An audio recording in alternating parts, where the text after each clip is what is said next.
All right, welcome back to another soul-stirring episode of Irreconcilable Differences, a podcast with your girl Sophia Lewis, your personal success strategist, and of course, I have my guest co-host that will be joining me today, Miss Desiree Horner, and then later on, we're going to have Dr. Rosie Cook Askins come on because we got to have a little dose of that mental and what we're dealing with on today.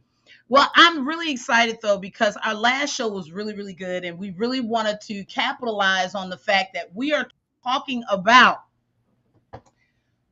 torn but not tied, breaking toxic bonds for good. And this is something that has come up because it's not about being deep. This is really just about deliverance. And, it's really come up pretty tough recently about the fact that it's enough. We've all had that moment when we finally walk away from something or someone, but we still feel stuck. Why is that? Because leaving physically is one thing. Emotional, mental, and spiritual ties battle. And a lot of times you don't even know you're in the battle. You might be triggered later on, or you go to enter into something new or the next phase of your life, and you can't quite enjoy it. But so tonight we're gonna go there. As you know, it deals with me. I'm very vulnerable. I've been through too much to sugarcoat for your feelings to make you feel okay. So we're not gonna do that. No more surface level healing. You know what I'm saying? It's time to pull to that root. We got to get like the dentist and just dig deep and dig it out. So the first half of us, streaming live tonight. So you can text your tribe, you can share this link. Let's do this together. And I need you to drop in there if you have comments, if you have questions to dig deep in. We want to do that. We really want to unpack, and just shift, understand that sometimes walking away is so we want to really deal with breaking soul ties. We hear about this, Desiree, about soul ties. Some people in the deep community talk about it, but thing to deal with is soul ties. So, in your opinion, what has been your experience with soul ties? Oh, okay. So we're gonna be vulnerable. Soul ties are they're difficult. I'll definitely say that because one of the biggest problems we don't recognize that toxic bond. So we hit this place of it looks good on the outside, right? Like it feels good, it looks good, all those great things, but we never take that moment to actually recognize that this bond is toxic. We stay in relationships, we stay in friendships, we stay in jobs longer than we should. Why? Because it's comfortable. And we get to this place where comfortable is great for us, but we don't look at the bigger picture as to what's really happening. Comfortable is great. I love being comfortable. I am comfortable right now. Listen, with my t-shirt on and pajama pants. I like being comfortable. But we can't stay in those comfortable places because what ends up happening is we get into that bad company. That bad company that sits there and makes us doubt ourselves, makes us shrink ourselves. It gives us that seed of doubt that we don't need. And when we recognize that toxic bond, that's when things start to get a little uncomfortable and real. Yeah. And let's put it all out there. I was having a conversation actually, I think it was with my grandson earlier and with somebody else about slavery, and talked about the fact that it doesn't take physical chains to keep you bonded. There was a time in American history where there were more slaves in the United States than the masters that owned them. However, they didn't collectively come together, the masters, and take our freedom back at that point. Why? Because they had an emotional, mental bondage. And again, that's the same thing when we have soul ties. You can have these invisible chains that keep you stuck in a relationship for whatever reason. reason. It could be the fear of retaliation, the fear of getting out. You've been ostracized while you've been in that relationship, so you've broken relationships with other family members that they don't trust, that you want to get out and have a healing. It could be that you feel the despair of being a part of that, because depression is also like having another invisible chain that you have around you as well. And so it's so important to understand that that soul tie, and I say this in earnest. I was in marriage counseling, and going through when you're hurt in something, sometimes your rage and you don't have tolerance, and it can come out in different ways when you're hurt, because hurt people do hurt people. No matter how the root of your hurt came, you can hurt other people even in the midst of you coping. So I remember he asked me, he said, so are you cheating? And I said, no. Why would you say that? He said, okay, well, if you're not cheating, is there somebody that's in your heart? And I was like, no. Why would you say that? Like, if I left my husband today, there's not somebody else I'm going to. And he said, okay, well, do you have in your mindset that one that got away? And that none of those were the case in that regard, but it made me think. That's why I really wanted to do about the soul ties, because so often that is true, that you still couldn't quite get over. And when you first got with whomever you're with, sometimes you may start to compare, whether it's things that they did, whether it was your intimacy level. And, for me, and he was like, well, you don't need to do that. I said, well, sometimes comparing can be good, because I was able to say I didn't have a healthy relationship prior to this. So I knew that this was something completely different than what I had been exposed to. And that was good. But I got what he meant by stuck in a place where you're constantly living in a past relationship because you have not truly severed that tie. So the first thing I would love us to get into is way number one to break free. How to renounce and release somebody and or a thing, because it could be you were addicted to pornography, you were addicted to shopping, which that in and of itself can destroy a whole world. Gambling, there's all kinds of things you can be addicted to. You can be addicted to pride. You got to be the one that the best dressed, the this and that, to a vain component, not because you're trying to keep up with yourself to be clean and have respect, but now it becomes a vain thing because your whole existence is your outward appearance. But to renounce and release, you have to speak it out loud. You have to call it what it is. And I'll never forget, I heard Ayanna Van Zant in one of her shows way back in the day. She was talking to a guy that he did not want to say it. And she was like, let's call that thing a thing. Like, you have to be issue that you have at hand. And so here's something for an example. I release the emotional, physical, and spiritual ties I have with so-and-so. I break agreement with anything that binds me to what, like, it can be something as simple as that. By making the declaration, I want to break the tie with this individual. I want to break the agreement. I want to break whatever's binding me, individual or to a thing. Speak it out loud. And it's not out loud where like everybody, where you are even pronouncing it and declaring it to yourself. That's where healing can start, because it agrees with your mouth. Life and death is what? Power of the tongue. Yeah. In on this, even from your experience when you're dealing with individuals from a mental health perspective, because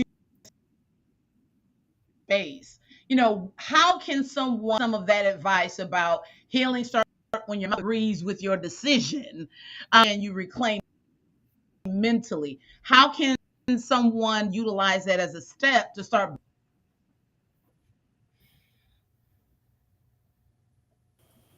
So first, I would want to a soul tie. A lot of times, people associate a soul tie as this negative, bad thing that I got with person, somebody I was intimate with, somebody I had something to, and that's not necessarily always the case. You can have with a bestie, you can have a soul tie family member, you can have a soul tie that is either a godly or ungodly connection to somebody. And so ungodly soul ties, talking about irreconcilable differences, and just like you said with the prayer and everything, in mental health, we call that trauma bonding, enmeshment, or a personality disorder or social disorder, depending on what that looks like. But in order to break free from that, you definitely have to have that conversation. Unhealthy here. If you know that you just can't live without that person, that you're picking up the same habit, you know, you're doing the same things that they're doing, you can't get away from that person. Something is not right here. Mm-hmm. You know, a lot of times, and a lot of times people, we're gonna go back again, rejection, abandonment, and they will end up trauma bonding.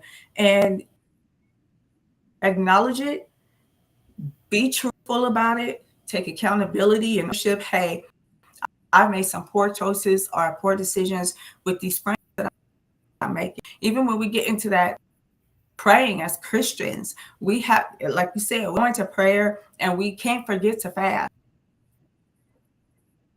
because some things don't come out unless we fast and pray. We have to be intentional. How are we gonna break that thing? I love Mm-hmm. how you brought out that soul ties aren't always negative, and I love that you talked about trauma bonding. As a survivor of trafficking, domestic violence, they talk a lot about trauma bonds that are created with your perpetrator. Trauma bonds, it's literally building a bond over trauma. And just like veterans, when they're out there in the field with soldiers, they build bonds surviving trauma. And it's not always a negative thing. It could be actually what is a survival mechanism for you, because you built a trauma bond with someone that allows you to get through. But then you can also, on the flip side, like what we're saying too, you can also have the negative and unhealthy side of a trauma bond or a soul tie. And like we stated before, to a person, not an individual. It could be literally to an ambition or an assignment that is not for you. I have a scripture. I want to throw scripture out, so let's talk. In 2 Corinthians 6:17, therefore touch no unclean thing and I will receive you. So a lot of times this even lets you know the thing that is literally killing you. And I even posted earlier, sometimes the best way to show yourself love is to walk away from something that is killing you silently. And it can be that friend, it could be that family member, it could be that job, it could be certain ministry. Let's get into it. I've had to walk away from certain things in ministry because it was not for my edification. I had to also realize I can get pimped in the church. I had to also realize that every assignment that someone is trying to give me is not for me. And it is healthy to say no after you have fasted and prayed on that thing. Everything is not for you to do. And so being able to have a healthy prayer life and an intimate relationship with God allows you to discern what is actually for you and what is something you can politely say, I don't have the capacity at this time to do. And it's not about you being disobedient. It's not about you having to live through a guilt trip. Oh, well, you're not listening to your leader. The leader truly is God, but then God is not going to have the leader put you in a predicament that will silently kill you. Desiree, I saw you want to say something. And like you're right. One of the things we have to think about too is going back to the root cause. So when we have these soul ties that are popping up, what caused us to get here? What really caused us to get here? When did this actually happen? What event? What trauma? What gave this access to come into play where we can now sit here and go, oh, okay, this is where I'm comfortable. This is where I'm going to be stuck. And then we have to remember too, just because we're torn, just because we're tied, like that doesn't mean we're stuck in this place. Like we can get free. We do get free. Like the three of us, And like we get yes, free. yes. We get Yeah, free. and And that we goes right forget that. You don't into have to way hold number track. 2. It's about breaking free. Go ahead. I Dr. was going Rosie, to you were say, going to and say? recognize they're in a soul tie. I said, sometimes people don't even recognize that they're even in a soul tie. They don't even know what that looks like. Think, oh, okay, I'm cool with my person. Y'all jealous of the friendship. Y'all just jealous of the connection when you got your peers and your loved ones, even other people telling you, listen, that ministry is wearing you out. This is unhealthy for you. Or what's going on here. When it's unhealthy and telling you something ain't right about it, you might want to take a look at that. So I think we also need to identify a real. And sometimes people don't really believe that. They don't believe transference of real. They don't believe that you can have an ungodly somebody, and you can. And we want to deny that this is what's going on. I love this person. Oh, the wheels fall off. I ride and need that person. That person is nowhere around. Or all of a sudden you having dreams and nightmares and stuff trying to snatch you and you sick up. You trying to call on the blood of Jesus. You can't get up. You didn't attach to somebody who's attached to something that's attached to something.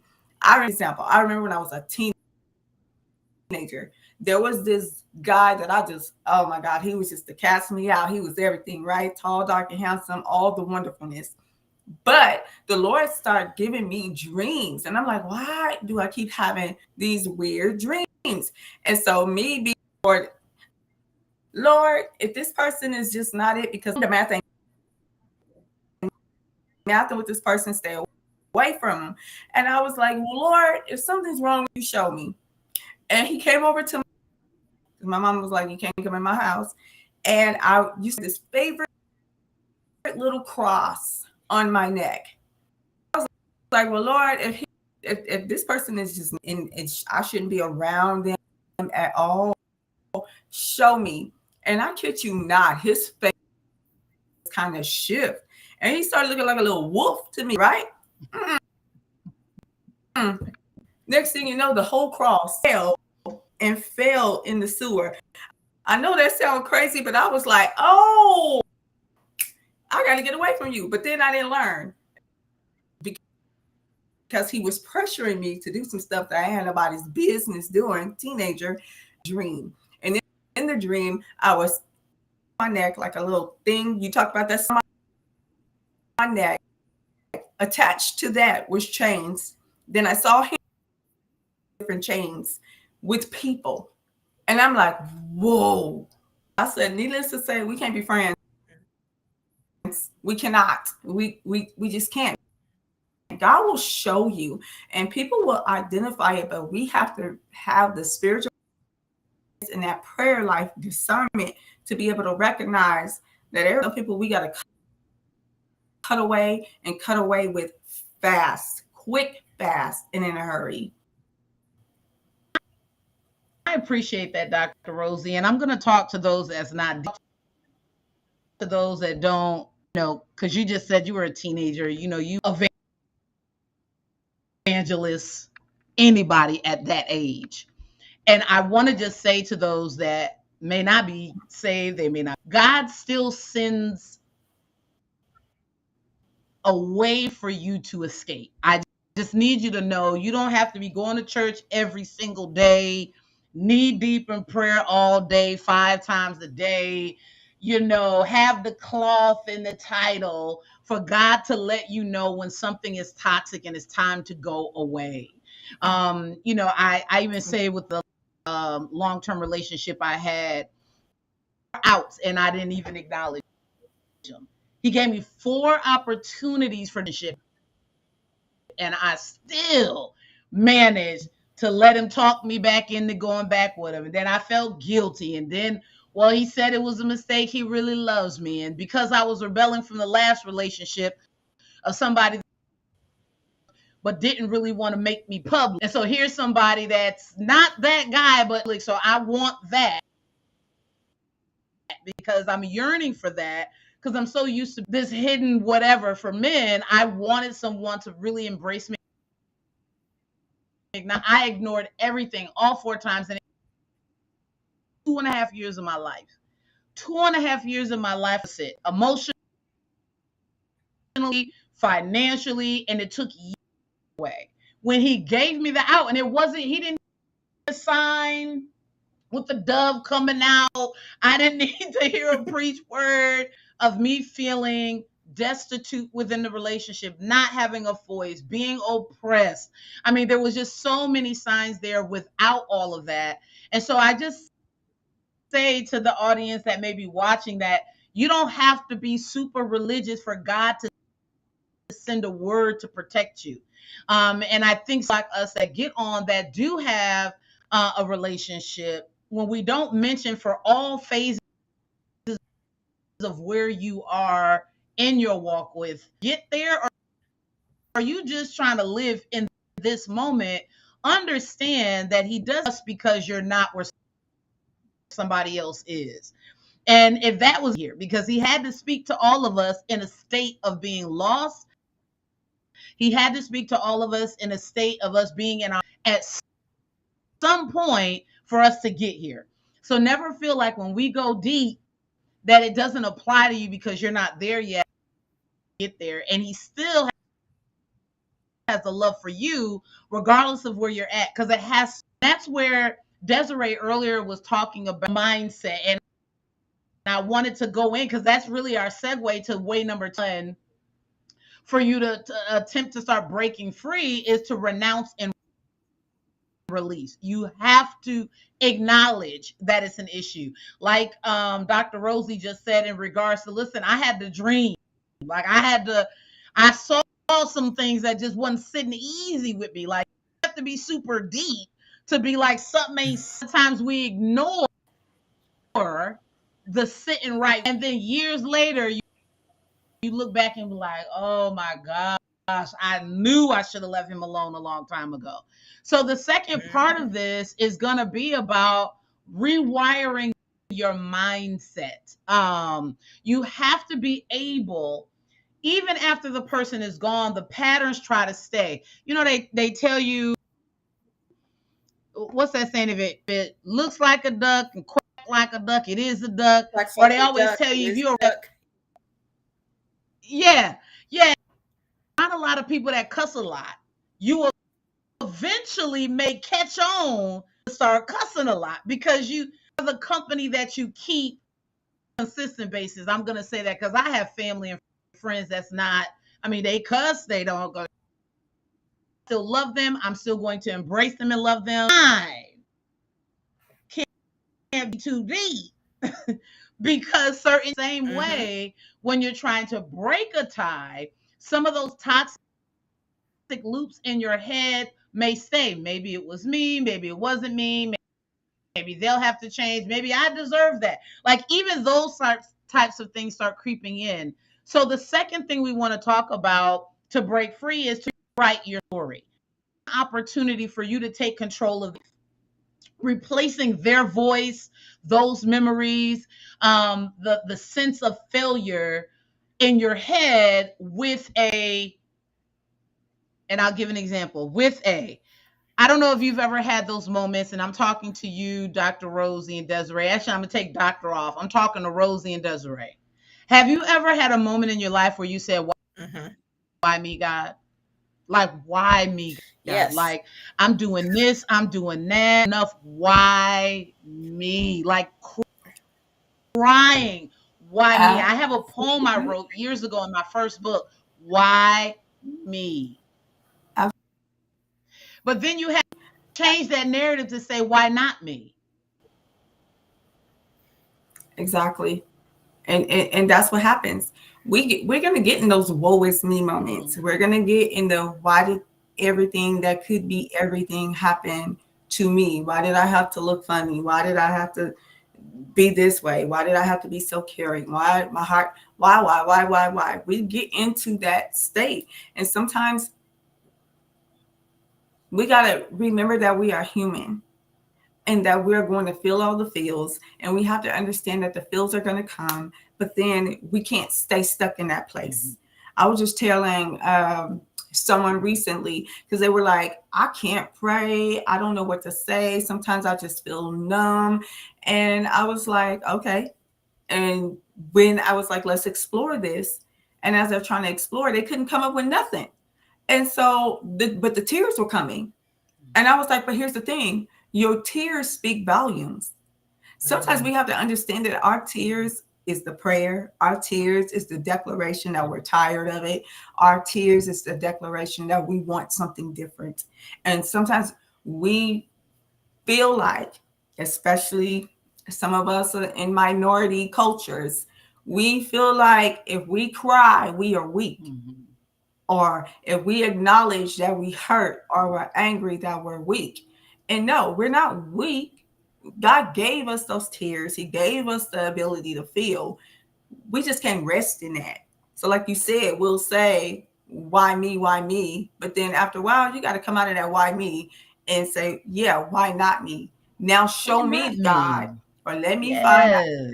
find those strategies to figure out what it is I need to do to ensure that the enemy recognizes that I'm a force to be reckoned with. Obviously, actually, he knows. That's why he tries to come with our mind in the first place and who we are not. And this is happening because God don't love you, or they don't love you, or this don't. No, no, no, no. I divorce your words. You are a liar, and we're breaking Mhm. up. Just like that one song by Kirk Franklin, Hello Fear.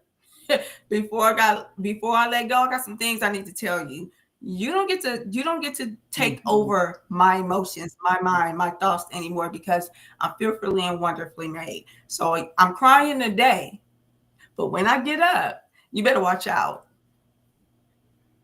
And it's Yeah, I true. Like love you what have you're, to really those aren't just affirmations. It's mental warfare. it is, and you have to build from that. And like so, okay, let's be real vulnerable. I got the title. That's great. Evangelist is great. However, I still doubt myself. Mhm. I went from a relationship where I was emotionally abused. I went from a relationship where I was verbally abused into what is now a healthy relationship, and what the issue I often have. So perfect example, I'll get dressed. And before I get dressed, I go, "Can I wear this? Can I wear this?" And he's looking at me like, "What do you mean can you wear this?" And I'm not asking for permission from him. In my mind, I'm asking because I don't want an argument. I'm asking because I don't want that fight. I'm going back to what Mm. I was with the trauma I went through. But Mhm. in reality, and I just said this 2 days ago when I was speaking to a group of women, we have to stop being with unequally yoked partners. And I'm not talking about the men we're married to. I'm not talking about our partner, even our friends.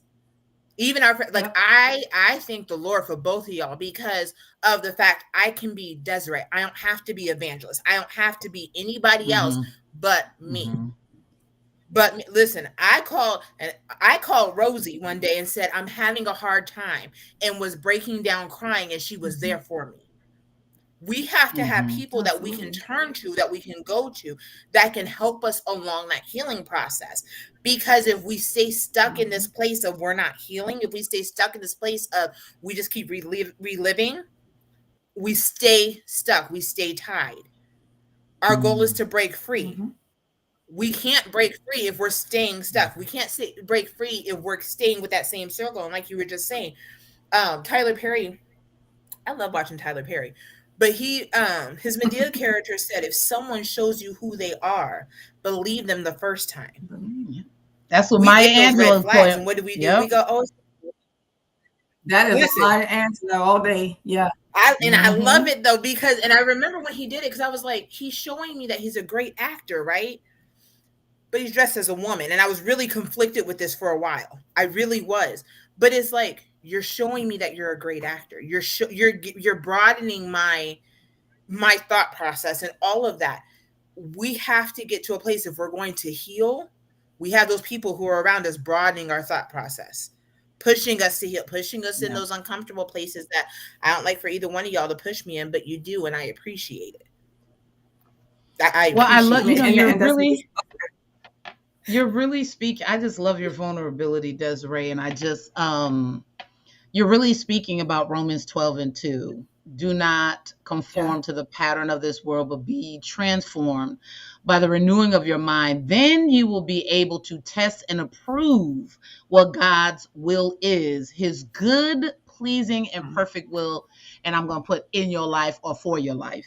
And it's so very true Right. that, again, as Rosie was talking earlier, Right. it wasn't just affirmations, being able to translate those words from what might be going through your mind to repurposing them. It is a mental warfare, and you have to at some point you got to get fed up, and you got to get fed up with what the enemy is trying to do. You got to get fed up with what life is throwing your way, and say, I have to take control of this. God, what's up? To talk to him earlier this year, when I was at the point where my husband was saying some, antidepressant medications, I got other people saying you might want to, look at medication because you've just been in such a down state for so long. But of course, I can't tell anybody, unless you've been kidnapped, tortured, and human trafficking survivor, unless you've been in my shoes, really what it's like going through this phase. The day before I was supposed to go, which was on my birthday, January 18th, on January 17th, I remember I'm done. Like, I can't, and I meant my rapist, the enemy, any more of me. My freedom, I gave you my dignity. You took my finances, you took my health 14 surgeries later. You didn't took my joy, but you can't. And I just remember I didn't ask God for anything at this point. I started declaring, I'm not having any more surgeries this year. I don't care how bad it gets. I'm not taking any medication. I started declaring for myself what the enemy was not going to continue to do. And there has to come a point when you rewrite that narrative in your life. You start declaring, stop begging God. God heard you the first time. He didn't say you got to, he said ask. He didn't say ask plural. He didn't say keep asking. He said ask and I shall. And so there has to come a point where you say, God, I need this. This is what's happening. To start declaring out to the enemy, why are we scared of him? He's beneath us. We have the power, especially after which you've received the Holy Ghost, to be able to cast him out of situations. You can declare prosperity in your own life, health in your own life. You have to start getting so upset. Like when you're ready to cuss somebody else out, why don't you tell the enemy off? Why don't you tell him where he can go and how he can Exactly. residence where you're at? Start reclaiming and rewriting. Because God did not call us to be no victims. He did not call us to be a victim. And we're fearfully and wonderfully made. Why we sitting in it? Why?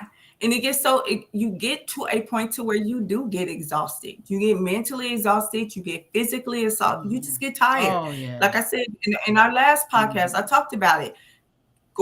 Enduring molestation and all this other stuff for years. I just felt like a dumping ground. So I would take more stuff than what I needed to take until I got to a point to where I was like, you have to make a decision on whether or not you're going to continue to allow people to dump on you like you a garbage can. Or you gonna go ahead and put that garbage out, put it in another dumpster, because I'm not a dumpster anymore. And it gets to a point like people look at me now and they're like, oh, she gonna say what she feel and feel what she say. But for years, I was that person because of all the trauma, because of past abuse. I was muted. I would not say a word, and I would just go off somewhere and just cry like a little old baby. And when I got tired, I just fight. My fists were my words until I started realizing that my voice had power. But I had to believe it within myself. And so Rosie. One of the things that I do now, I'm telling you, I got to a point to where I was like, Okay. I got to a point where I was like, you know what? You have to teach people how to treat you. Mm-hmm. So if I'm this evangelist, this man, put that away. First, I'm a human. I'm God's child. So what you're gonna treat me is like who He said I was. If He said He knew me before I was created in my mother's womb, Jeremiah 1:5. If He tells me Jeremiah 29:11, He knows the thoughts that He thinks towards me, and His thoughts are good to give me a hope and a future. How dare you come tell me that my future is not bright? So now I'm gonna have to show. I have to show you better than I can tell you.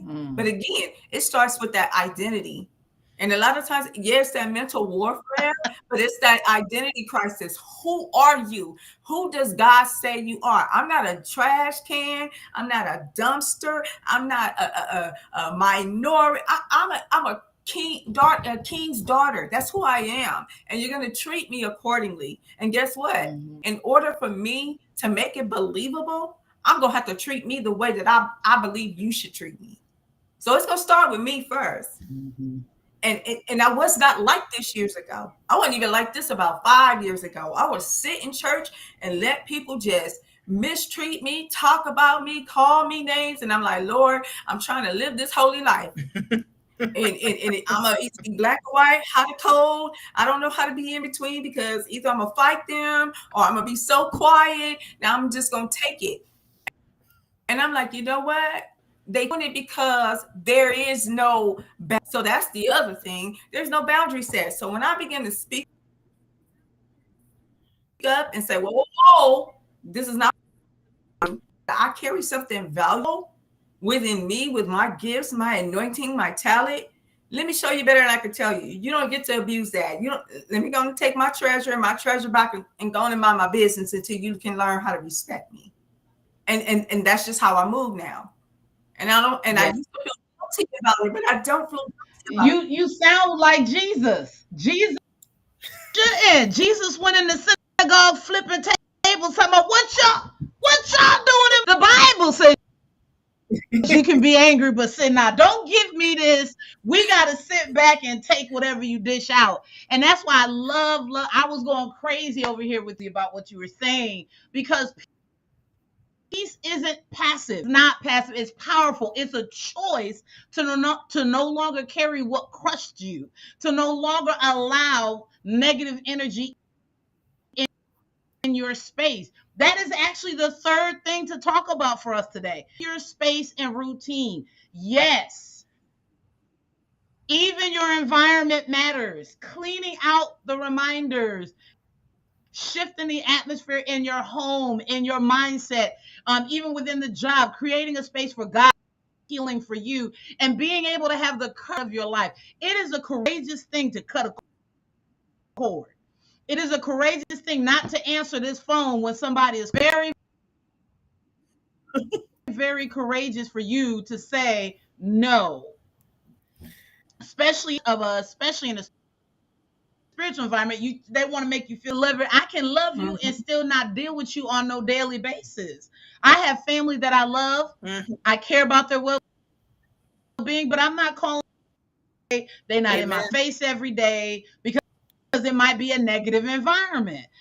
So your peace where your boundaries flow. Come on. So if you feel convicted to block that number, block it. You don't need closure from them.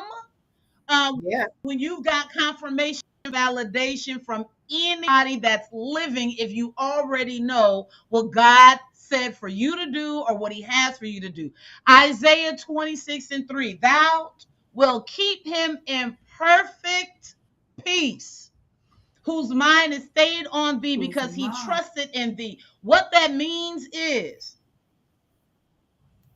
if I know that if I answer the phone from Sister Slewfoot and all she is gossip, talk, and have drama, phone, that's me keeping my peace.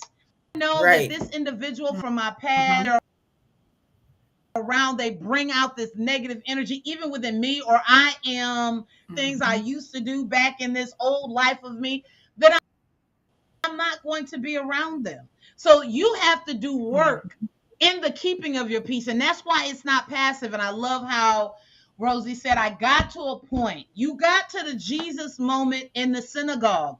Enough is enough. Period. You're not going to keep dumping and treating me like trash. Even Desiree said it earlier. Like there has to come a point, and she said you have to make a decision along this grieving, because you grieve toxic ties. Even though they were toxic, you still grieve them. There's people that abuse me that I still love them. And so it was even hard for me to let go of them. And I still will reflect every now and again on that past. But I had to make a decision that I'm worth more than that. I'm worth more than that. And that life is too short for me to still be stuck on a past thing. It's too short. I can die tomorrow and I've been stuck on you for 5 years for what? Or I've been depressed and upset for what? So we know there's a season for all things. There's a season to mourn. There's a season for grieving. We know that God gives us that. They actually had professional mourners back in the day. But when do you fast track some of that was not even meant for your good? I'm not talking about you losing a mother or father and you grieving that void. But even when David was grieving, they had to go. Saul had to say, "Listen, now it's been 3 years. Yeah, get on now. Get on up. God still has a work for you to do. It doesn't mean you don't stop missing." And I'm talking about positive ties, positive soul ties. Doesn't mean you miss them. You don't miss them in that state of grief indefinitely. Desiree, what do you say on that about reclaiming your peace? I say stop microwaving your healing, though, also. Yes, there is a time where we have to get over it. But at the same time, how can you say that you're free, but you're still bleeding? We can't do that.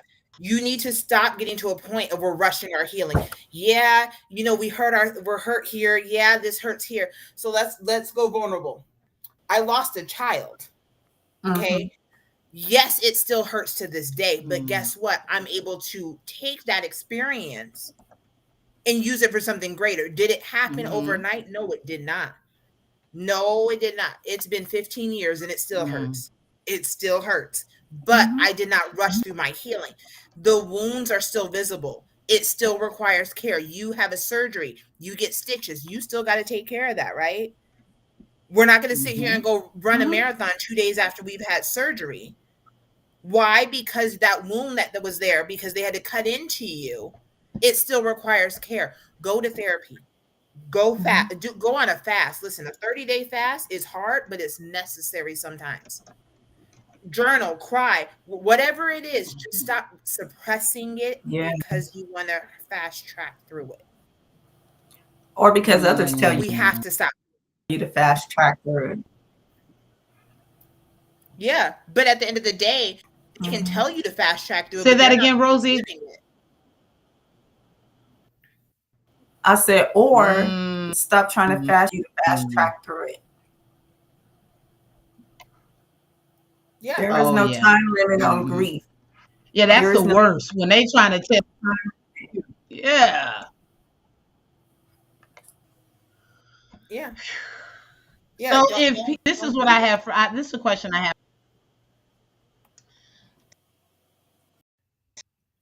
Venting, it was about victory too, and it was about feeling free to heal, feeling free to grow, to love again, starting with yourself. And when we come to irreconcilable differences and we wanted to go through divorcing situations, people, or things that have held down, right? Whatever that may be. I want to end with this. What do you feel about the need for people via social media when you hear that they've become depressed because they're so big, so what they feel or think is a better life, or so a quick snapshot or video? What do you want to say to that? That's just a quick one-off, but again, it's about kind of like, I just want to know your impression on that. I'll tell people they need to get out of this Instagram life and this Instagram fantasy. People look at all that. This, listen, it is delusion and illusion. I get it that some people just may have it and all that wonderfulness, but if you look at behind the scenes of some of these people who are faking and shaking on social media, or these social media flexers, behind the scenes, majority of these little fake. They are renting this stuff, borrowing somebody else's stuff, they taking pictures in front of somebody else's thing. It is the spirit of delusion. You have to get back to yourself. Turn it.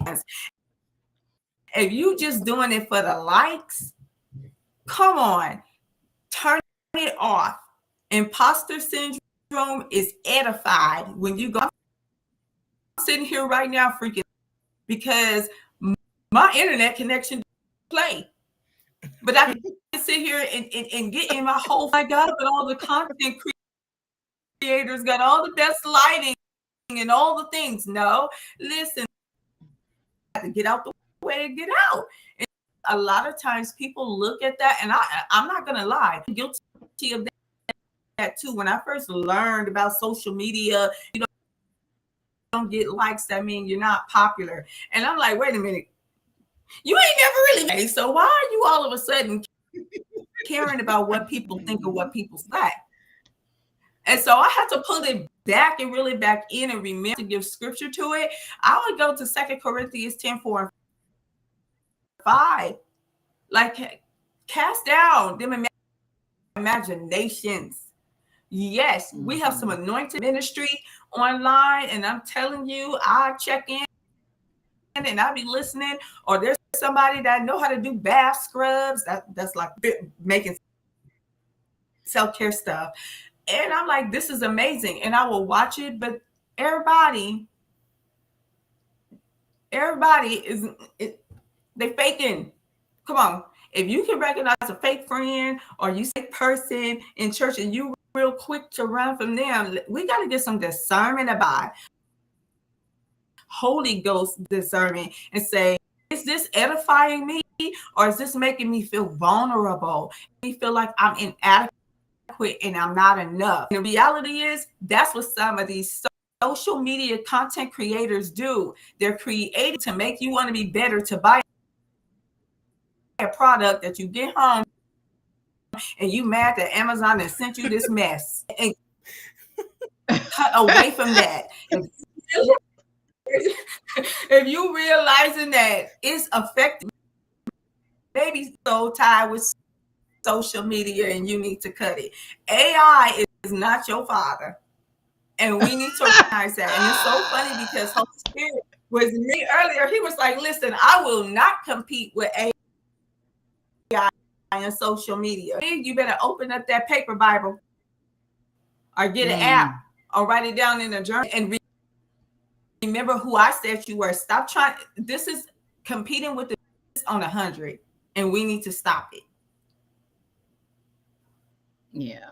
Well, I just threw it out, I just noticed, in the statistics that are out there, even for our young people, young ladies today, there's been such a ridiculous increase in the amount of girls that are dealing with anxiety, and then especially our Black males dying at very, very high rates.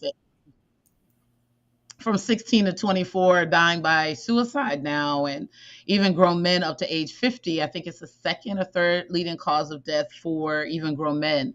And inadequate in society, whether it's by viewing through social media or just what we're seeing on the news, or just, again, not knowing how to cut toxic ties that have you feeling as though you're on something, or if you were involved in the past, and let's say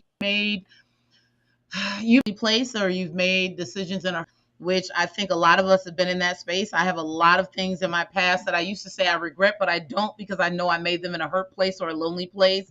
And it's still who I am today. With every bad decision that I made, every misguided decision I made, every hurt decision that I made, it still allowed me to become the woman that I am today. And now, if I was still reeling in those decisions from back in my teens and 20s, then that's a problem, because then I'm not growing because I'm not learning. But I can honestly say, yes, there's some things I wish I would have done differently, but there's some things I just didn't know any better. And those I bring that up to say for those that might be reeling from those things as well, you can't make up. You can't make up for lost time. You can't make up for bad decisions in the past. All you can do is start from where you are today and move forward. And if people can't move with you, sometimes you got to let those people go. Because if you sought forgiveness, whether they don't even hear you in that moment, you can seek forgiveness with God.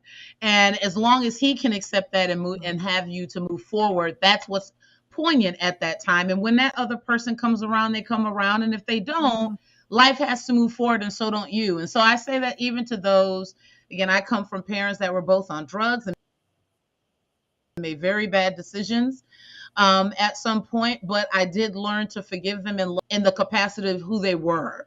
To tell them, you can't make up. Like, I'm grown now. You can't go back and give me the childhood and the adolescence that I wish I had.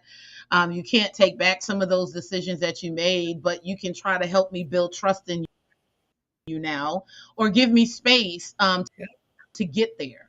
And so I just say that to you all, forgive yourselves. If you are one of those people that did make those decisions, you've caused harm to other people in your place, whether it was being lost, whether you didn't have what you was doing, you still did it. You still have to have grace for yourself so that you can move. And for those that were hurt, Yep. I'm not telling you how to forgive. I'm telling you it's a process. You can say it and not feel it and not truly mean it. I've been there too. I said, I forgive you, Mom. And it took me 10 years to really honestly forgive her. And I wish I would have forgiven her sooner, because I felt like when she died, I lost time, because I should have just accepted who she was and not wanted her to be Mrs. Cosby, because that's not who she could ever be to me. So again, this is not just about demonizing people that you have toxic ties with. It's so that you can be in a healthy space to move on where you need to be, because at the end of the day, you're only accountable for yourself. It's that judgment day. God's not going to ask you about everybody else. He's going to ask you about you. Absolutely. Why didn't you have a deeper relationship? You can't say it's because I was hurt 10 years ago. And you can't say I've been depressed for 20 years, God. That can't be the answer that you give. So at the end of the day, I want to thank you both for joining me, Dr. Rosie and Ms. Desiree, to our incredible guests that joined us as well. Every listener that was tuning in live, and those that will listen to the replay. Again, share it. You can drop a line in there. You can tag somebody else that you know that might receive this. Please know that you can find this on Lewis. This will be on there indefinitely. Join us again. We'll be coming back to you with another episode of Irreconcilable Differences on next Monday. And we're going to dive a little bit deeper into what does reshaping and reclaiming really look like. I tell people all the time, at the age of 34, I was 35, excuse me, I was homeless as a grandmother, and less than 4 years later, I became a millionaire. So there's nothing comes to renewing and reshaping your life.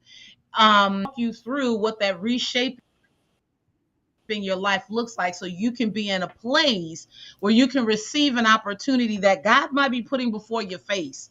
And you don't want to turn it down because you're still in a space of being toxic, that you're still stuck in your, or you can't see beyond your presence. So we'll get a little deeper into that and talk about how you can have a renewal several times in your life. There's no such thing as just one rebound. We can have several rebounds in our lives. Yes. And the blessing that we have is you can restart anytime. Yes. Anytime you can restart. So thank you again. I was your host, Sophia Strother-Lutz. And until then, you are not what you walked away from. You are who you're becoming. And that is so very, and become it. And we'll see you on next Monday, 9